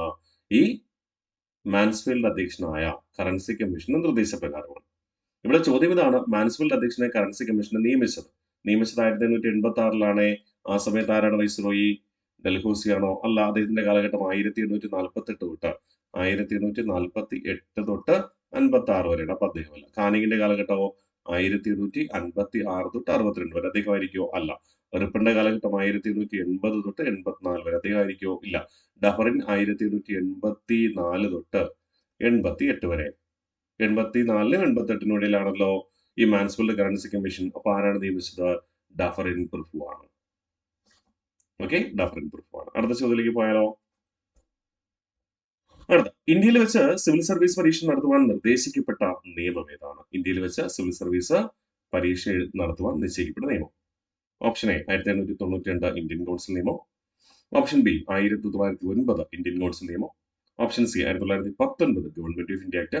Option D 1935 government of India act. ഉത്തരം ഓപ്ഷൻ സി ആണ്, 1919 ഗവൺമെന്റ് ഓഫ് ഇന്ത്യ ആക്ട്. അത് പ്രകാരം ആദ്യമായി ഇന്ത്യയിൽ വെച്ച് സിവിൽ സർവീസ് പരീക്ഷ നടന്നത് എന്നായിരുന്നു? സിവിൽ സർവീസ് എക്സാമിനേഷൻ നടന്നത് 1920-ലുമായിരുന്നു. അടുത്ത ചോദ്യം, ബ്രിട്ടീഷ് ഇന്ത്യയില് ആദ്യമായി പുരാവസ്തു സർവേക്ക് തുടക്കം കുറിച്ചത് ഏത് വർഷമായിരുന്നു? Option A 1904, option B 1883, option C 1874, option D 1861. ഏതാണ് ആൻസർ? പറഞ്ഞേ കേക്കട്ടെ. യെസ്, 1861. അത് ആരുടെ കാലഘട്ടത്താണ്? കാനിങ് പ്രഭുവിന്റെ കാലഘട്ടത്താണ്. കാനിങ് പ്രഭുവിന്റെ കാലഘട്ടത്ത് പുരാവസ്തു സർവേക്ക് തുടക്കം കുറിച്ചു. അതിന് നേതൃത്വം നൽകിയത് ആരായിരുന്നു? അലക്സാണ്ടർ കണ്ണിംഗ്ഹാം ആയിരുന്നു. നേതൃത്വം നൽകിയത് അലക്സാണ്ടർ കണ്ണിംഗ്ഹാം ആയിരുന്നു. അതുകൊണ്ട് അലക്സാണ്ടർ കണ്ണിംഗ്ഹാമിനെ നമ്മൾ എന്തെന്ന് വിളിക്കും? ഇന്ത്യൻ പുരാവസ്തു ശാസ്ത്രത്തിന്റെ പിതാവ് എന്ന് വിളിക്കും. ഇന്ത്യൻ പുരാവസ്തു ശാസ്ത്രത്തിന്റെ പിതാവ് എന്നറിയപ്പെടുന്നത് ആരാണ്? Alexander Cunningham. എന്നാൽ സർവേക്ക് തുടക്കം കുറിച്ച് കുറെ കാര്യങ്ങളൊക്കെ കണ്ടെത്തി അത് സംരക്ഷിക്കുന്നതിന് വേണ്ടിയിട്ട് 1904 ഇന്ത്യൻ പുരാവസ്തു വകുപ്പ് ആരംഭിച്ചത്. 1904 കഴ്സൺ പ്രഭു ആയിരുന്നു. ഓക്കെ, ആർക്കിയോളജിക്കൽ ഡിപ്പാർട്ട്മെന്റ് ആരംഭിച്ചത് ആരായിരുന്നു? കഴ്സൺ പ്രഭു ആയിരുന്നു. ഏത് വർഷം? 1904. സെറ്റാണേ. ഇനി അടുത്ത് പറയുന്നു, ബ്രിട്ടീഷ് രാജാവായ ജോർജ് അഞ്ചാമന്റെ ഇന്ത്യ സന്ദർശനം നടന്നത് ഏത് വർഷം? അപ്പൊ ബ്രിട്ടീഷ് രാജാവായ ജോർജ് അഞ്ചാമന്റെ ഇന്ത്യ സന്ദർശനം. Option A 1909, option B 1911, option C 1913, option D 1915. ഉത്തരം ഓപ്ഷൻ ബി ആണ്, 1911. ഈ ജോർജ് അഞ്ചാമനെ സ്വീകരിക്കുവാനാണ് മുംബൈയില് എന്ത് ചെയ്തത്? ഗേറ്റ് വേ ഓഫ് ഇന്ത്യ പണി കഴിപ്പിച്ചത്. ഗേറ്റ് വേ ഓഫ് ഇന്ത്യ എന്ന സ്മാരകം പണി കഴിപ്പിച്ചത്. നിർമ്മാണം ആരംഭിച്ചത് 1909-ലും നിർമ്മാണം പൂർത്തീകരിച്ചത് 1924-ലും ആയിരുന്നു. അപ്പൊ ഗേറ്റ് വേ ഓഫ് ഇന്ത്യ പണി കഴിപ്പിച്ചത് എവിടെയെന്ന് ചോദിച്ചാൽ മുംബൈയിലാണ്. 1909-ൽ നിർമ്മാണം ആരംഭിച്ച് 24-ലാണ് അതിന്റെ നിർമ്മാണം പൂർത്തീകരിക്കപ്പെടുക. ആരെ സ്വീകരിക്കുവാൻ? ജോർജ് അഞ്ചാമനെ സ്വീകരിക്കുവാൻ. ഓക്കെ, അങ്ങനെ ജോർജ് അഞ്ചാമൻ വന്നത് 1911-ലാണ്. ഈ ജോർജ് അഞ്ചാമനോടുള്ള ആദരസൂചകമായി ഡൽഹിയിൽ ഒരു വിരുന്ന് സംഘടിപ്പിച്ചു. ആരുടെ നേതൃത്വത്തില്? അപ്പോഴത്തെ ഇന്ത്യയുടെ വൈസ്രോയി ആയിരുന്ന ഹാർഡിഞ്ച് പ്രഭുവിന്റെ നേതൃത്വത്തില് ഹാർഡിഞ്ച് സെക്കൻഡ് നേതൃത്വത്തിൽ ഒരു വിരുന്ന് സംഘടിപ്പിച്ചു. ഈ വിരുന്ന് എന്ത് പേരിൽ അറിയപ്പെടുന്നു? കൊറോണേഷൻ ദർബാർ എന്ന പേരിൽ അറിയപ്പെടുന്നു. കൊറോണേഷൻ ദർബാർ എന്നറിയപ്പെടുന്നു. അപ്പൊ കൊറോണേഷൻ ദർബാർ സംഘടിപ്പിച്ച എന്ന 1911 എവിടെ വെച്ച്? ഡൽഹിയിൽ വെച്ച്. ഹാർഡിഞ്ച് സെക്കൻഡ് ആരോടുള്ള ആദരസൂചകമായി? ജോർജ് അഞ്ചാമനോടുള്ള ആദരസൂചകമായി. ജോർജ് അഞ്ചാമനെ സ്വീകരിക്കുന്നതിന് വേണ്ടിയിട്ട് മുംബൈയിൽ ഗേറ്റ് വേ ഓഫ് ഇന്ത്യ നിർമ്മാണം ആരംഭിച്ചത് 1909-ലും നിർമ്മാണം പൂർത്തീകരിച്ച് ജനങ്ങൾക്ക് സഞ്ചാരം അനുവദിക്കുന്നത് 1924-ലുമാണ്. നിലവിലെ വിനോദസഞ്ചാര കേന്ദ്രമായിട്ടാണ് അത് കൺസിഡർ ചെയ്യുന്നത്. സെറ്റാണേ. അടുത്ത ചോദ്യം, മൈസൂരിന്റെ രാജാധികാരം പുനഃസ്ഥാപിച്ച വൈസ്രോയി ആരാണ്? ഓപ്ഷൻ എ വെല്ലിംഗ്ടൺ പ്രഭു, ഓപ്ഷൻ ബി ചെംസ്ഫോർഡ് പ്രഭു, ഓപ്ഷൻ സി കഴ്സൺ പ്രഭു, ഓപ്ഷൻ ഡി റിപ്പൺ പ്രഭു. അതിനു മുമ്പ് മൈസൂരിന്റെ രാജാധികാരം അവസാനിപ്പിച്ചതെന്നാണ് ചോദ്യമെങ്കിൽ, മൈസൂരിന്റെ രാജാധികാരം അവസാനിപ്പിച്ചത് അഥവാ മൈസൂരിനെ ബ്രിട്ടീഷ് ഇന്ത്യയോട് കൂട്ടിച്ചേർത്തത് ആരായിരുന്നു? 1799-ല് 4-ാം ആംഗ്ലോ മൈസൂർ യുദ്ധത്തിനിടയില് ആരാണ്? റിച്ചാർഡ് വെല്ലസ്ലിയാണ് ടിപ്പുവിനെ കൊലപ്പെടുത്തുകയും ടിപ്പുവിനെ യുദ്ധത്തിൽ വധിക്കുകയും ബ്രിട്ടീഷ് ഇന്ത്യയോട് കൂട്ടിച്ചേർക്കുകയും ചെയ്തത്. ആ മൈസൂരിന്റെ രാജാധികാരം പുനഃസ്ഥാപിച്ചത് ആരെന്നാണ് ചോദ്യം. ഓപ്ഷൻ എ വെല്ലിംഗ്ടൺ പ്രഭു, ഓപ്ഷൻ ബി ചെംസ്ഫോർഡ് പ്രഭു, ഓപ്ഷൻ സി കഴ്സൺ പ്രഭു, ഓപ്ഷൻ ഡി റിപ്പൺ പ്രഭു. ഉത്തരം ഇതാണ്, ഓപ്ഷൻ ഡി റിപ്പൺ പ്രഭു ആണ്. ഏത് വർഷമാണ് രാജാധികാരം പുനഃസ്ഥാപിക്കുന്നത്? 1881-ൽ. അടുത്ത ചോദ്യം, പബ്ലിക് അക്കൗണ്ട്സ് കമ്മിറ്റിയുടെ മുൻഗാമി എന്നറിയപ്പെടുന്ന സമിതി ഏതാണ്? പബ്ലിക് അക്കൗണ്ട്സ് കമ്മിറ്റിയുടെ മുൻഗാമി എന്നറിയപ്പെടുന്ന സമിതി. Option A Narendra Mandal, option B വൈസ്രോയുടെ executive council, option C secretary of സ്റ്റേറ്റിന്റെ എക്സിക്യൂട്ടീവ് കൗൺസിൽ. ഇവ ഒന്നുമല്ല. ഓപ്ഷൻ എ ആണ് നരേന്ദ്ര മണ്ഡൽ. അപ്പോൾ പബ്ലിക് അക്കൗണ്ട്സ് കമ്മിറ്റിയുടെ മുൻഗാമി എന്നറിയപ്പെടുന്നത് നരേന്ദ്രമണ്ഡൽ. നരേന്ദ്രമണ്ഡൽ രൂപീകരിച്ചത് 1920-ലും നരേന്ദ്രമണ്ഡലിന്റെ ആദ്യ സമ്മേളനം നടന്നത് 1921-ലുമായിരുന്നു. നരേന്ദ്രമണ്ഡൽ എന്ന് പറഞ്ഞാൽ എന്താണ്? ഇന്ത്യയിലെ നാട്ടുരാജാക്കന്മാരുടെ കൂട്ടായ്മ. കൗൺസിൽ ഓഫ് പ്രിൻസ്ലി സ്റ്റേറ്റ്സ് എന്നാണ് നമ്മൾ പറയുക. Council of princely states, Narendramandal. അടുത്ത ചോദിക്കാം, ജൂത വൈസ്രോയി എന്നറിയപ്പെടുന്നത് ആരാണ്? ഓപ്ഷൻ എ കാനിങ് പ്രഭു, option B Dalhousie, option C Reading പ്രഭു, ഓപ്ഷൻ ഡി ഇർവിൻ പ്രഭു. ഉത്തരം എന്താണ്? ജൂത വൈസ്രോയി റീഡിംഗ് പ്രഭു ആണ്. ഇർവിൻ പ്രഭുവിനെ നമ്മൾ ക്രിസ്ത്യൻ വൈസ്രോയി എന്നാണ് വിളിക്കുക. ക്രിസ്ത്യൻ വൈസ്രോയി എന്ന് പറയുന്നത് ഇർവിൻ ആണ്. ജൂത വൈസ്രോയി എന്ന് പറയുന്നത് റീഡിംഗ്. അടുത്ത ചോദ്യം, ഏജ് ഓഫ് കൺസെന്റ് ആക്ട് പാസ്സാക്കിയ വൈസ്രോയി ആണ്? ഏജ് ഓഫ് കൺസെന്റ് കേട്ടോ, കൺസെന്റ് ഇംഗ്ലീഷിലെ ചോദ്യം ട്രാൻസ്ലേറ്റ് ചെയ്തപ്പോൾ കോൺസെന്റ് എന്ന കേസ് ചോദിച്ചതാണ്. യഥാർത്ഥത്തിൽ അതിന്റെ പേര് ഏജ് ഓഫ് കൺസെന്റ് ആക്ട് എന്നാണ്. ഏജ് ഓഫ് കൺസെന്റ് ആക്ട് പാസ്സാക്കുന്നത് 1892-ല്. എന്താണ് ഈ ഏജ് ഓഫ് കൺസെന്റ് ആക്ട്? 12 വയസ്സിന് താഴെയുള്ള പെൺകുട്ടികളുടെ വിവാഹം നിരോധിക്കുന്നു. പെൺകുട്ടികളുടെ വിവാഹം നിരോധിക്കുന്ന നിയമമാണ് age of consent act. Okay, അപ്പൊ ഏജ് ഓഫ് കൺസെന്റ് ആക്ട് 1892-ലാണ്. ആ സമയത്ത് വൈസ്രോയി ആരാണ്? ലാൻസ്ഡോൺ പ്രഭു ആണ്. അപ്പൊ age of consent act പാസ്സാക്കിയത് Lansdowne പ്രഭു ആണ്. മറക്കരുത്. എന്താണ് ഏജ് ഓഫ് കൺസെന്റ് ആക്ട്? 12 വയസ്സിന് താഴെയുള്ള പെൺകുട്ടികളുടെ വിവാഹം നിരോധിക്കുന്ന നിയമം. അടുത്ത് പറയുന്നു, 1932-ലെ കമ്മ്യൂണൽ അവാർഡ് നടപ്പിലാക്കാതിരിക്കുന്നതിന് വേണ്ടി ഗാന്ധിജിയും അംബേദ്കറും തമ്മിൽ ഒപ്പുവെച്ച ഉടമ്പടി ഏതാണ്? ഓപ്ഷൻ എ ഡൽഹി ഉടമ്പടി, ഓപ്ഷൻ ബി അലഹാബാദ് ഉടമ്പടി, ഓപ്ഷൻ സി ലക്നൗ ഉടമ്പടി, ഓപ്ഷൻ ഡി പൂനെ ഉടമ്പടി. എന്താണ് പൂനെ ഉടമ്പടി? ഇവിടെ ഗാന്ധിജിയും അംബേദ്കറും തമ്മിലാണ് ഒപ്പുവെക്കുക. ആ സമയത്ത് ഗാന്ധിജി ജയിലിലായിരുന്നത് കൊണ്ട് ഗാന്ധിജിക്ക് വേണ്ടി ഒപ്പുരേഖപ്പെടുത്തിയത് മദൻ മോഹൻ മാളവ്യ. ഗാന്ധിജിക്ക് വേണ്ടി ഒപ്പുരേഖപ്പെടുത്തിയ ആരാണ്? മദൻ മോഹൻ മാളവ്യയുമാണ്. ഡൽഹി ഉടമ്പടി എന്ന് പറയുന്നത് എന്താണ്? ഗാന്ധി ഇർവിൻ ഉടമ്പടിയാണ്. ഗാന്ധി ഇർവിൻ ഉടമ്പടിയാണ് ഡൽഹി ഉടമ്പടി എന്നറിയപ്പെടുക. 1931-ൽ ഇത് നമ്മൾ പഠിച്ചു അല്ലെ. ഈ പൂനെ ഉടമ്പടി ഏത് വർഷമാണ്? 1932-ലുമാണ്. കമ്മ്യൂണൽ അവാർഡ് 32-ലാണ്. അതുകൊണ്ട് പൂനെ ഉടമ്പടി 32-ൽ തന്നെ. ഓക്കെ ആണേ. അടുത്ത 1892-ൽ നിയമിക്കപ്പെട്ട ഇന്ത്യയുടെയും അഫ്ഗാനിസ്ഥാന്റെയും അതിർത്തി നിർണയ കമ്മീഷന്റെ ചെയർമാനാണ്. Option A Lal commission, option B Durand commission, option C McMahon commission, option D Cyrus commission. Answer എന്താണ്? ഓപ്ഷൻ എ ആണ് ലാൽ കമ്മീഷൻ ആണോ? അല്ല, സോറി, ഓപ്ഷൻ ബി ആണ് ഡ്യൂറൻഡി കമ്മീഷൻ. ഓപ്ഷൻ ബി ആണ് എന്ത്? ഡ്യൂറൻഡി കമ്മീഷൻ. ഓക്കെ അല്ലേ? ഓപ്ഷൻ ബി ആണ് ഇവിടുത്തെ ആൻസർ, ഡ്യൂറൻഡി കമ്മീഷൻ. മറക്കൂലല്ലോ. ഡ്യൂറൻഡി കമ്മീഷനെ നിയമിക്കുന്നത് 1892-ല് ലാൻസ്ഡോൺ പ്രഭുവിന്റെ കാലഘട്ടത്താണ്. ലാൻസ്ഡോൺ പ്രഭുവിന്റെ കാലഘട്ടത്ത് ആ വർഷം തന്നെ ആ അതിർത്തി പ്രാബല്യത്തിൽ വരുന്നു. അതുകൊണ്ട് നിലവിൽ ഇന്ത്യയുടെയും അഫ്ഗാനിസ്ഥാന്റെയും കൂടാതെ നിലവിൽ പാകിസ്ഥാന്റെയും അഫ്ഗാനിസ്ഥാന്റെയും അതിർത്തി ഒരേ പേരിലാണ് അറിയപ്പെടുന്നത്. എന്ത്? Durand line.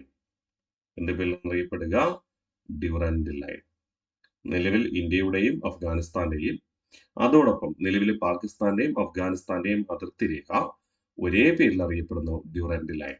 അതിന് കാരണമായത് 1892 ലാൻസ്ഡോൺ പ്രഭുവിന്റെ കാലഘട്ടത്ത് ആണ് എന്ത് ചെയ്തത്? ഈ അതിർത്തി നിർണയ കമ്മീഷനെ നിയമിക്കുകയും അന്നത്തെ പരമാധികാര ഇന്ത്യയും അല്ലെങ്കിൽ വിഭജിക്കപ്പെടാത്ത ഇന്ത്യയും അഫ്ഗാനിസ്ഥാനും തമ്മിലുള്ള അതിർത്തി നിശ്ചയിക്കുന്നത്. ഓക്കെ അല്ലേ? അടുത്ത ചോദ്യത്തിലേക്ക് പോവാം. കോൺഗ്രസ് സോഷ്യലിസ്റ്റ് പാർട്ടി രൂപീകരിച്ചത് ആരാണ്? Option A Gopalakrishna Gokhale, option B Balagangadhara Tilakan, option C Annie Besant, option D Jayaprakash Narayan. ആൻസറിലേക്ക് പോയാൽ ഓപ്ഷൻ ഡി ആണ് ജയപ്രകാശ് നാരായൺ. കോൺഗ്രസ് സോഷ്യലിസ്റ്റ് പാർട്ടി രൂപീകരിക്കുന്നത് 1934 ഇന്ത്യൻ നാഷണൽ കോൺഗ്രസിലെ സോഷ്യലിസ്റ്റ് ചിന്താഗതിക്കാരെ കൂട്ടിയോജിപ്പിച്ചുകൊണ്ട് രൂപീകരിച്ച സംഘടനയായിരുന്നു കോൺഗ്രസ് സോഷ്യലിസ്റ്റ് പാർട്ടി. ഓക്കെ, അടുത്ത ചോദ്യം.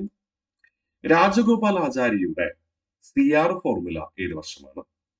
Option A 1947, option B 1945, option C 1944, option D 1942. ഉത്തരമെന്ന് പറയുന്നത് ഓപ്ഷൻ സി ആണ്, 1944. എന്തായിരുന്നു രാജഗോപാലാചാരിയുടെ CR ഫോർമുല? ഹിന്ദു മുസ്ലിം ഐക്യത്തിന് വേണ്ടിയാണ് ആര് നിർദ്ദേശിക്കുന്നത്? സി രാജഗോപാലാചാരി. ആദ്യം നിങ്ങൾ സ്വാതന്ത്ര്യം നേടിയെടുക്കൂ. സ്വാതന്ത്ര്യം നേടിക്കഴിഞ്ഞ് നിങ്ങളുടെ വിഭജനത്തെ കുറിച്ച് തീരുമാനിക്കും. അതായത് മുസ്ലിം ലീഗ് സ്ഥിരം ഇന്ത്യയെ വിഭജിച്ച് എന്ത് രൂപീകരിക്കണമെന്ന് പറഞ്ഞിരുന്നു? പാകിസ്ഥാൻ രൂപീകരിക്കണമെന്ന് പറഞ്ഞിരുന്നു. അങ്ങനെയാണ് സി രാജഗോപാലാചാരി പറയുക, 1944 ആദ്യം നിങ്ങൾ ഒരുമിച്ച് നിന്ന്, ഹിന്ദുക്കളും മുസ്ലിങ്ങളും കൂട്ടിയോജിച്ച് നിന്ന് സ്വാതന്ത്ര്യം നേടിയെടുക്കുക. അത് കഴിഞ്ഞ് മുസ്ലിം ലീഗിന്റെ പാക് വിഭജനത്തെ കുറിച്ച് തീരുമാനിക്കാം. ഓക്കെ, ഹിന്ദു മുസ്ലിം ഐക്യത്തിന് അല്ലെങ്കിൽ ഇന്ത്യൻ നാഷണൽ കോൺഗ്രസിന്റെയും മുസ്ലിം ലീഗിന്റെയും ഐക്യത്തിന് വേണ്ടിയായിരുന്നു CR ഫോർമുല ആര് മുന്നോട്ട് വെക്കുക? സി രാജഗോപാലാചാരി. അടുത്ത ചോദ്യം. 1897 നിയമിക്കപ്പെട്ട പൂനെ പ്ലാഗ് കമ്മീഷന്റെ അധ്യക്ഷനാരാണ്? പൂനെ പ്ലാഗ് കമ്മീഷനെ നിയമിക്കുന്നത് 1897 ആരായിരുന്നു? എൽജിൻ സെക്കൻഡ് ആയിരുന്നു. എൽജിൻ സെക്കൻഡിന്റെ കാലഘട്ടത്ത് 1897 പ്ലാഗ് കമ്മീഷനെ നിയമിക്കുക. ആ പ്ലാഗ് കമ്മീഷന്റെ അധ്യക്ഷൻ ഓപ്ഷൻ എ സപേഗാർ, option B William Henry, option C round, option D Hunter. എന്താണ് ആൻസർ? ഓപ്ഷൻ സി റൗണ്ട് കമ്മീഷനാണ്. ഈ റൗണ്ടിനെ കൊലപ്പെടുത്തിയത് സപേഗാർ സഹോദരന്മാരാണ്. സപേഗാർ ബ്രദേഴ്സ്, സപേഗാർ സഹോദരന്മാർ. ഈ സപേഗാർ സഹോദരന്മാര് തുടക്കം കുറിച്ച സംഘടനയുടെ പേര് എന്തായിരുന്നു? ഹിന്ദു ധർമ്മ സംഘർഷണി. അല്ലെ? ദാമോദർ ഹരി സപേഗാർ അല്ലെ? യെസ്, നമ്മൾ പഠിച്ചതാണ്. അപ്പോ റൗണ്ടിനെ കൊലപ്പെടുത്തിയത് സപേഗാർ സഹോദരന്മാരാണ്. ആ സപേഗാർ സഹോദരന്മാര് ആരംഭിച്ച സംഘടനയുടെ പേരെന്താണ്? ഹിന്ദു ധർമ്മ സംഘർഷണി എന്നും. അടുത്ത ചോദ്യത്തിലേക്ക് പോവാം.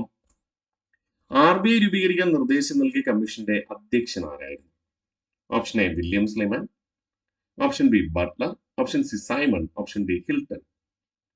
ആൻസർ ഏതാണ് ശരി? Option D Hilton Young commission ഏത് വർഷമാണ് നിയമിക്കപ്പെടുക? 1926 നിയമിക്കപ്പെട്ട ഹിൽട്ടൺ യങ് കമ്മീഷന്റെ നിർദ്ദേശപ്രകാരമായിരുന്നു reserve bank of India RBI രൂപീകരിക്കുന്നത്. ഡഫറിൻ പ്രഭുവിന്റെ കാലഘട്ടത്ത് നിയമിക്കപ്പെട്ട ബ്രിട്ടീഷ് ഇന്ത്യയിലെ ആദ്യത്തെ പബ്ലിക് സർവീസ് കമ്മീഷന്റെ ചെയർമാൻ ആരായിരുന്നു? ഡഫറിൻ പ്രഭുവിന്റെ കാലഘട്ടത്തിൽ നിയമിക്കപ്പെട്ട ബ്രിട്ടീഷ് ഇന്ത്യയിലെ ആദ്യത്തെ പബ്ലിക് സർവീസ് കമ്മീഷൻ അതൊരു സമിതിയായിരുന്നു, സ്ഥാപനമല്ല കേട്ടോ. എന്റെ ചെയർമാൻ ആയിരുന്നു. Option A James Thomson, option B William Jones, option C Charles Aitchison, option D Thomas Raleigh. Answer എന്തായിരുന്നു? ഓപ്ഷൻ സി ആണ്, ചാൾസ് ഐറ്റ്സൺ. ഈ പബ്ലിക് സർവീസ് കമ്മീഷൻ നിയമിക്കപ്പെടുന്ന 1886 ഡഫറിൻ പ്രഭുവിന്റെ കാലഘട്ടത്തിൽ. ആ പബ്ലിക് സർവീസ് കമ്മീഷന്റെ ചെയർമാൻ ആരാണ്? ചാൾസ് ഐറ്റ്സൺ ആണ്. ഓക്കെ അല്ലേ? അടുത്ത ഓർഗനൈസർ വൈസ്രോയി എന്നറിയപ്പെടുന്ന ബ്രിട്ടീഷ് ഭരണാധികാരി ആരാണ്? Option A Mountbatten, option B Ripon പ്രഭു, ഓപ്ഷൻ സി കാനിംഗ് പ്രഭു, ഓപ്ഷൻ ഡി ജോൺ ലോറൻസ്. ആരാണ് organiser viceroy? Option D John Lawrence ആണ്. കാരണം അദ്ദേഹം തുടക്കം കുറിച്ച ഒരു കാര്യം പോലും പിന്നീട് അതിന് കഴിഞ്ഞു വരുന്ന ബ്രിട്ടീഷ് ഭരണാധികാരികൾക്കോ ബ്രിട്ടീഷ് പാർലമെന്റിനോ തിരുത്തേണ്ടി വന്നിട്ടില്ല. അതുകൊണ്ടാണ് എന്തെന്ന് വിളിക്കുക? ഓർഗനൈസർ വൈസ്രോയി എന്ന് വിളിക്കാറുണ്ട്. കൂടാതെ എന്തെന്ന് വിളിക്കാറുണ്ട്? പഞ്ചാബിന്റെ രക്ഷകൻ എന്ന് വിളിക്കാറുണ്ട്. കാരണം പഞ്ചാബ് ഭൂപ്രദേശത്തെ കർഷകർക്ക് വേണ്ടി ഒട്ടനവധി പദ്ധതികൾ ആസൂത്രണം ചെയ്തത് ജോൺ ലോറൻസ് ആയിരുന്നു. അതുകൊണ്ട് അദ്ദേഹം എന്ന് വിളിക്കാറുണ്ട് പഞ്ചാബിന്റെ രക്ഷകൻ, സേവിയർ ഓഫ് പഞ്ചാബ്. അടുത്ത ചോദ്യത്തിലേക്ക് പോവാം. ബംഗാൾ കുടിയിരിപ്പ് നിയമം പാസ്സാക്കിയ ബ്രിട്ടീഷ് ഭരണാധികാരി ആരായിരുന്നു? ബംഗാൾ കുടിയിരിപ്പ് നിയമം പാസ്സാക്കുന്നത് 1885 ആര്? ഡഫറിൻ പ്രഭു. അപ്പൊ ബംഗാൾ കുടിയിരിപ്പ് നിയമം പാസ്സാക്കിയത് 1885 ഡഫറിൻ പ്രഭു. എന്നാൽ ബംഗാൾ വാടക നിയമം പാസാക്കിയത് 1859 കാനിങ് പ്രഭുവുമാണ്. ഓക്കെ, ഈ വാടക നിയമത്തിന്റെ ഇംഗ്ലീഷ് റെന്റൽ ആക്ട് ആണ്. ബംഗാൾ റെന്റൽ ആക്ട് 1859 കാനിങ് പ്രഭു. പിന്നെ ഈ കുടിയിരിപ്പ് നിയമത്തിന്റെ ഇംഗ്ലീഷ് എന്താ? Tenancy act. Bengal tenancy act, കുടിയിരിപ്പ് നിയമം 1885 ഡഫറിൻ പ്രഭുവിന്റെ കാലഘട്ടത്തിൽ. ഓക്കെ ആണേ. അപ്പൊ ഇവിടുത്തെ ആൻസർ ഓപ്ഷൻ എ ആണ്, ഡഫറിൻ പ്രഭു. ഓക്കെ, അപ്പൊ പ്രിയ വിദ്യാർത്ഥികളെ, നമ്മൾ വൈസ്രോയിമാരെ പഠിച്ചു. അതിന്റെ റിവിഷൻ എന്ന രീതിയിൽ 2023 മുതൽ 2025 വരെയുള്ള കുറേയധികം മുൻവർഷ ചോദ്യങ്ങൾ നമ്മൾ പറഞ്ഞു. അതുമായി ബന്ധപ്പെട്ട് നിങ്ങൾക്ക് ഓർമ്മയിൽ കൊണ്ടുവരാൻ വേണ്ടി റാൻഡം റിവിഷൻ എന്ന രീതിയിൽ, അതല്ലേ കുറച്ചുകൂടെ ശരിയാവുക. നമ്മൾ പഠിച്ച കാര്യങ്ങൾ ഓർമ്മയിൽ എത്തിക്കുവാൻ റാൻഡം റിവിഷൻ എന്ന രീതിയിൽ നമ്മൾ അതുമായി ബന്ധപ്പെട്ട ഫാക്ട്സും പഠിച്ചുറപ്പിച്ചു. അപ്പോൾ പ്രിയ വിദ്യാർത്ഥികളെ, സമ്പൂർണ്ണമായി പഠിക്കാം, വളരെ ലളിതമായി പഠിച്ചുറപ്പിക്കാം, മുന്നോട്ട് പോകാം.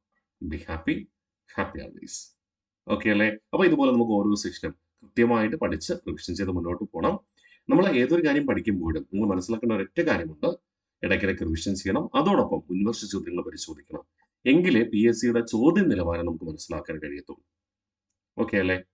അങ്ങനെ ഒരിക്കൽ ചോദ്യ നിലവാരം മനസ്സിലാക്കിയാൽ അത്തരത്തില് വേറെ ഏത് ചോദ്യം വന്നാലും നമ്മൾ നേരിടാൻ തയ്യാറായിരിക്കും. Be prepared. ഓക്കെ അല്ലേ? അപ്പോൾ ബൈ.